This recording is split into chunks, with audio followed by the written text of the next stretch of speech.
Hello everyone and welcome back to the channel, or welcome to the channel if you are a brand new subscriber or a brand new viewer. My name is Kyle. Next month Avatar: The Way of Water is coming out, and to prepare for it, I wanted to talk about all of the James Cameron films I have yet to discuss on this channel.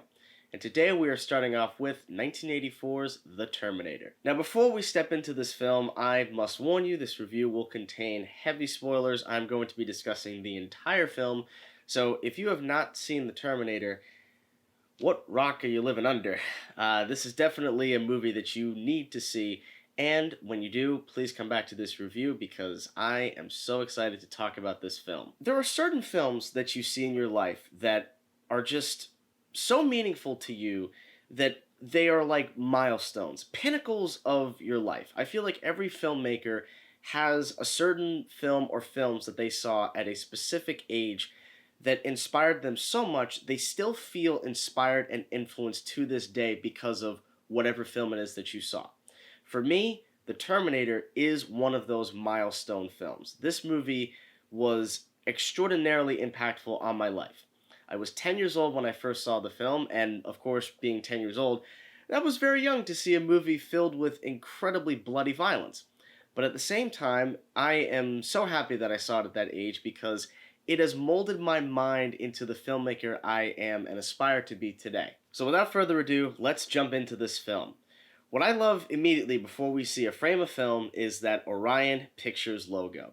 Every time I see that logo and I hear that music, I instantly think of this movie, without question. The opening of this film to a bleak, desolate setting of the future perfectly establishes the stakes that can be present if what happens in the movie is not able to happen properly. And then we're shown the title sequence for the film with the incredible score by Brad Fiedel. His music in this movie is, again, very, very inspirational for me. I love electronic scores, I love electronic music, synthesizers, all the way. I love that music and I love the 80s. Now when it comes to writer-director James Cameron, if you guys saw my review for Terminator 2, you guys probably know what I think about this guy. He is a true visionary and one of the most inspirational filmmakers of all time, easily. What I love is the fact that not only is he a great director, but he's also an incredible writer. And this movie has so many great nuances that I didn't pick up on when I was a kid, that I see it now and I go, wow, that's just great filmmaking right there. The fact that the movie begins with just machines, we don't see any humans. We cut to the title crawl, and right after the title just illuminates on the screen, we cut to the present day with another machine before a human being is shown. It is brilliant filmmaking all the way. Those 80s lightning effects spark all over the place, and we get introduced to the T-800 played by the one and only Arnold Schwarzenegger. Now, this is my very personal opinion, but this is my favorite performance of Arnold Schwarzenegger's of his entire career. I love him in Total Recall, I love him in True Lies, but in this film, he is the villain. Dark, cold, calculating, and above all, you believe him as an invincible cyborg. I mean, the size of Arnold Schwarzenegger alone, but the fact that he speaks in such a monotone, robotic way already makes for that character in a way that so many other actors just could not duplicate. And what I love is that there's a close-up on his face as he just turns around to see his surroundings. In the hands of a less experienced and less intellectual filmmaker, they would have shown his red laser vision right then and there. But Cameron wisely chose to hide that until a later point in the movie, and we'll get to that in a minute. We then get introduced to a couple punks, one of them played by the late great Bill Paxton, who tries to stab a 6'2" bodybuilder. I mean, that is completely ridiculous. And he ends up ripping a guy's heart out. That was easily and without a doubt the most bloody scene I had ever seen in my life at that point as a 10-year-old kid. And that's one of the elements that makes this movie so great, because it is, in so many aspects, a horror film. It's essentially a slasher, but with a cyborg. He can't be stopped, he can't be bargained with, he can't be reasoned with, it doesn't feel pity. Alright, I don't want to start quoting every line in the film. Right after those events, we get introduced to Reese, played by Michael Biehn. I love Michael Biehn. I wish that we saw more of Michael Biehn, because every time he stepped into a role, he absolutely nailed it. And in this movie, I think because of his performance specifically outside of Arnold's, he is really the reason why this movie is able to feel as weighty as possible. Because the lines he's saying, can be ridiculous in the hands of a lesser trained actor, but every word he says, he absolutely sells it. You absolutely are enamored with every syllable that comes out of his mouth. The introduction to the Terminator and Reese are done in the bleak of night. And right after that, we then cut to daytime where we see a young Sarah Connor played by Linda Hamilton. We find out she's a college student and she works as a waitress in a restaurant where she is very much disrespected and disregarded. So in a lot of ways, she feels dejected and very down on her luck because she really can't even balance her checkbook properly. Every shot of the Terminator is imposing, and it's not just because it's Arnold Schwarzenegger, it's the fact that we don't know what this thing is capable of doing. So when he goes into the guns and ammo store and he's asking around for the guns, phase plasma rifle and the 40-watt range, you know that something crazy is about to go down. Of course, him loading the shotgun and killing the legendary Dick Miller is one of those things where you're just like, damn, but it's an incredible scene. I also love the scene where he smashes the car door. They had to do that in just one take because they didn't have a permit to shoot there. And if something bad happened, the cops would have shown up and they would have gotten in trouble. But definitely a very pivotal moment is when he goes to kill the first Sarah Connor. He's walking across the front lawn and all of a sudden we cut to a shot of a dog barking at him. That plays such an important role in this movie. So of course he knocks on that door, Sarah Connor goes in and just murders her. And again, that was honestly the darkest thing I had ever seen as a 10-year-old. We then get introduced to Lieutenant Traxler, played by Paul Winfield, as well as Lance Henriksen. All right, Bishop, let's go. I love those two together. They have such great chemistry, and they're the kind of characters that you wish they could have made a separate movie just on the two of them. I love the fact that all these little pieces are strategically being put together, and every minute of the film, you know that they are moving closer and closer to each other. You always feel that impending sense of doom and constant danger. And that's a really great aspect to any thriller or any action film. But the fact that the Terminator has all of these incredible elements and not one scene feels out of place, not one moment feels wasted. That is the essence of making a great film. The suspense is amped up even more when he gets in the fight with Matt, Ginger's boyfriend, because Matt is a big dude. And the fact that this guy is just being thrown around these walls like a rag doll is terrifying. And I love those little subtle white flashes as the Terminator shoots his gun. Those white flashes are going to become a big thing in James Cameron films in the future. Just wait till we get to the next reviews. I love how right after he kills her, Sarah leaves the message on the answering machine. And the Terminator, a machine, steps over Ginger's headphones, another machine breaking them. Again, those little things just make this movie so damn good. The first act of this movie absolutely explodes during the tech noir scene, which is a club that I sure as hell would want to go to. Everything about it is just great, and I love that title, Tech Noir. I definitely want a signed Tech Noir just hanging in my wall. And the build-up to the eventual shootout in the club is one of my favorite moments ever. If there is one thing James Cameron has always done incredibly well, it's slow motion. Every single moment is felt in this scene. This leads to the chase scene in the alleyway, and this is where we finally get to see the Terminator's red vision. When he jumps onto the hood of the car, you'll notice that his eyebrows are gone. When I reviewed Terminator 2, what I had discussed was towards the end of the film, when he's in the lobby and the officers shoot at him, you get to see the incredible animatronics work they did for Arnold because it looked so damn seamless. But I love the fact that they waited until the end of the film to do that. In this film, what I love is with less technology, they had to be more creative. And it's amazing to see him slowly become less and less human as the film progresses. His machinery is exemplified even further when he steals a cop's car, and that's the same cop from Terminator 2 from the mall scene. You find out that the machine is able to mimic other people's voices. Honestly, my 10-year-old mind was just completely mind blown seeing all of these things happen within just a few minutes. But I love the fact that he waited purposefully until the end of the first act to show the different abilities that the machine can do. And then there's the exposition in the film. Exposition is something that is a detriment to basically any writer because you have to be able to convey the information to the audience about what the hell is going on in a very interesting and artful way. And if you're not doing that, it's very boring. Fortunately for this movie, the exposition is delivered while they are constantly on the run.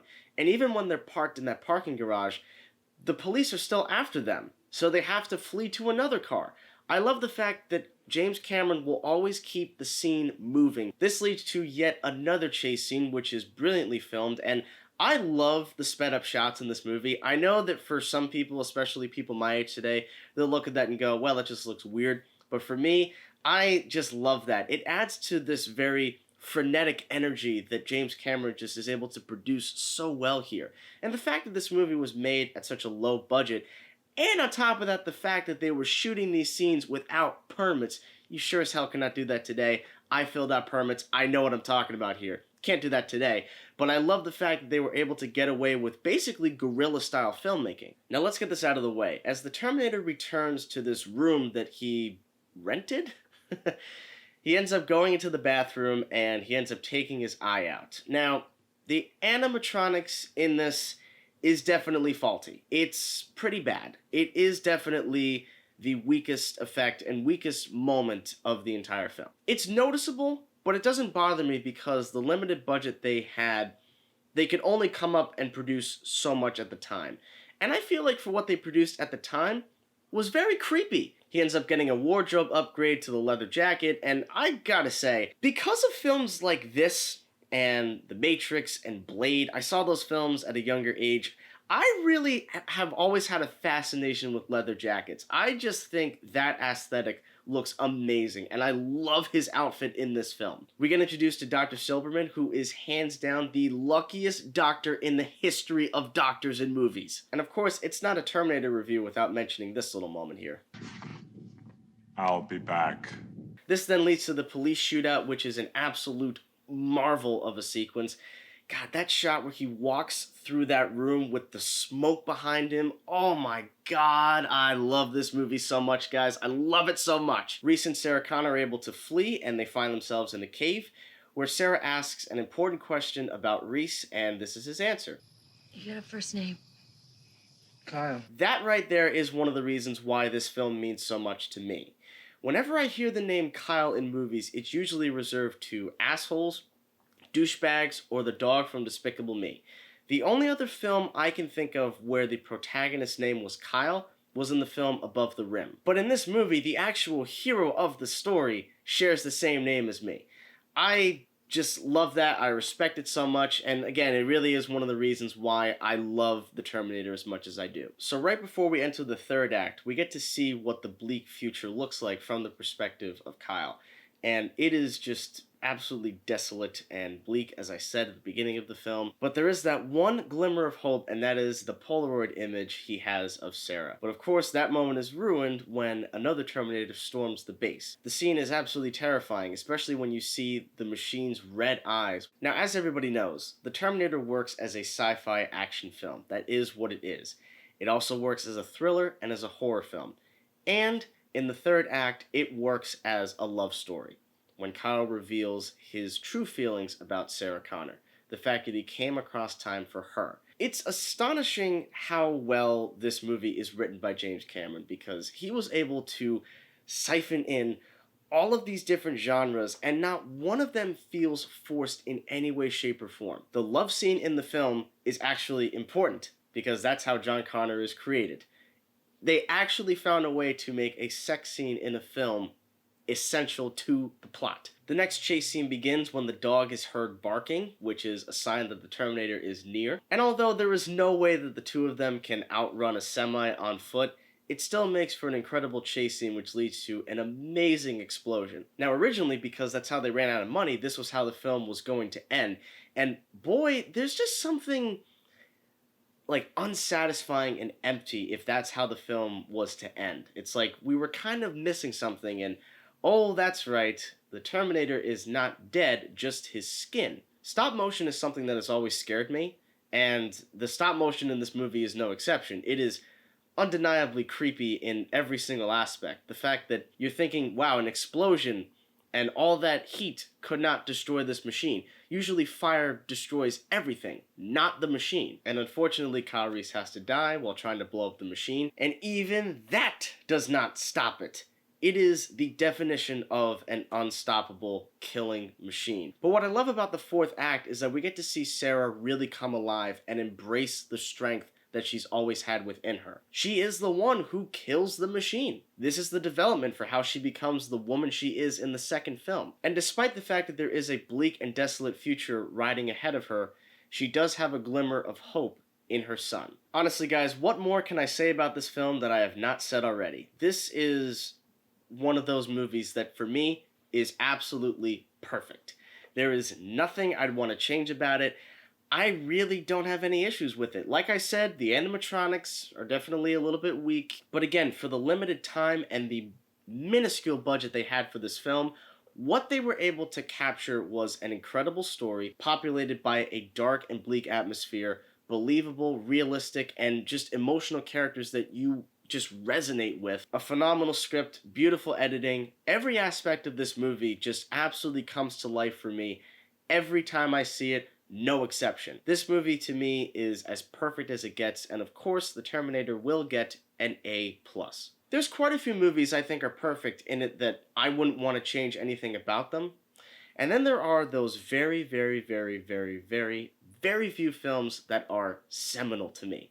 They are pieces of what makes me who I am and what I want to be as a filmmaker, and this is one of those very few pieces. This is a seminal film for me, and it's one of those movies where one day I'm going to die, and I can't rewatch it, and that's going to make me pissed off. So what do you guys think about the Terminator? Please leave your comments down in the comment section below. I thank you all for sticking to the end of this. If you did, you are amazing. I've wanted to talk about this movie for years. So now finally getting the opportunity to, I wanted to take full advantage of it. In the meantime, do not forget to subscribe to this channel and give this video a like. All the links to my social media pages can be found in the description box below, as well as my business website, kjgpictures.com, also in the description box below. Thank you all so much as always for watching, and look forward to my next review for The Abyss. Stay tuned.